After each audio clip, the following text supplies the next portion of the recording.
لا اقسم بهذا البلد، آغاز ہوا شہر مکہ کی قسم سے، قسم ہے مجھے اس شہر کی، پھر وجہ قسم بھی بیان کی، وانت حل بهذا البلد، مجھے اس شہر کی قسم اس لیے کہ محبوب اس شہر میں تو جو بستا ہے، تیرا بسیرا ہے شہر میں، اس شہر کی گلیوں نے تیرے قدم چومے ہیں اور تیرے انفاس کی مہک اس کی فضاؤں میں بسی ہے، اس لیے مجھے قسم کہ یہاں تم رہتے ہو۔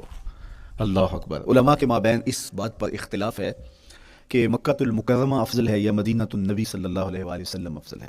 ایک علمی اختلاف ہے، بعض نے کہا مکہ المکرمہ افضل ہے، دلائل دیے، بڑا وزن ہے دلائل میں۔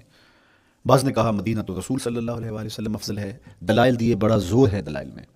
لیکن شیخ عبد الحق محدث دہلوی علیہ رحمہ اسی آیت سے روشنی لے کر کے لکھتے ہیں کہ جب حضور مکے میں تھے تو مکہ افضل تھا، جب مدینے آ گئے تو مدینہ افضل ہو گیا۔ جدھر جدھر سے وہ گزرتے گئے مجد و شرف بھی پیچھے پیچھے رہا، چند لمحوں کے لیے ٹھہرے تھے تم جس پیڑ کے نیچے۔ نشور وحدی کا لہجہ دیکھیے کتنا